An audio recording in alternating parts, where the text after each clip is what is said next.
এদিকে দেশজুড়ে নানা আয়োজনে উদযাপিত হচ্ছে বিশ্বকবি রবীন্দ্রনাথ ঠাকুরের ১৬৩তম জন্মজয়ন্তী। কবির স্মৃতি বিজড়িত কুষ্টিয়ার শিলাইদহের কুঠিবাড়ি, সিরাজগঞ্জের কাচারিবাড়ি ও নওগাঁর প্রতিশ্বরে চলছে সঙ্গীত, নৃত্য, আবৃত্তি ও নাটকসহ বৈচিত্র্যময় সাংস্কৃতিক আয়োজন।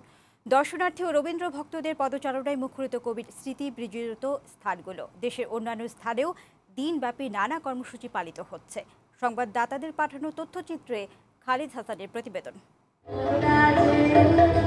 বাংলা সাহিত্যের কালপুরুষ কবিগুরু রবীন্দ্রনাথ ঠাকুরের ১৬৩তম জন্মজয়ন্তী উপলক্ষে সিরাজগঞ্জের শাহজাদপুরের রবীন্দ্র কাচারিবাড়িতে চলছে ৩ দিনের উৎসব। বুধবার সকালে জন্মজয়ন্তী উৎসবের উদ্বোধন করেন ভূমিমন্ত্রী নারায়ণচন্দ্র চন্দ। অনুষ্ঠানের মধ্যে রয়েছে আলোচনা সভা, গান, নৃত্যানুষ্ঠান, আবৃত্তি ও নাটক।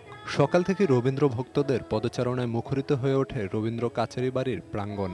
এই কুঠিবাড়িতে আমরা ধন্য সাপবাসী রবীন্দ্রনাথ এখানে এসেছিলেন 1890 সাল থেকে 1897 সাল পর্যন্ত ছিলেন।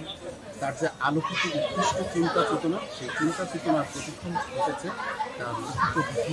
কবিগুরুর স্মৃতিধন্য কুষ্টিয়ার কুমারখালী উপজেলার শিলাইদহ কুঠিবাড়িতে উদযাপিত হচ্ছে 2 দিনের জন্মজয়ন্তী উৎসব।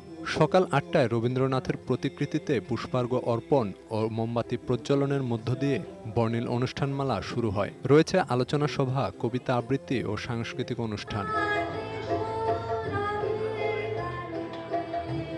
রবীন্দ্র স্মৃতিবিজড়িত স্থানগুলো ছাড়াও কবিগুরুর জন্মজয়ন্তী উদযাপনে দেশের অন্য স্থানেও রয়েছে বর্ণিল আয়োজন।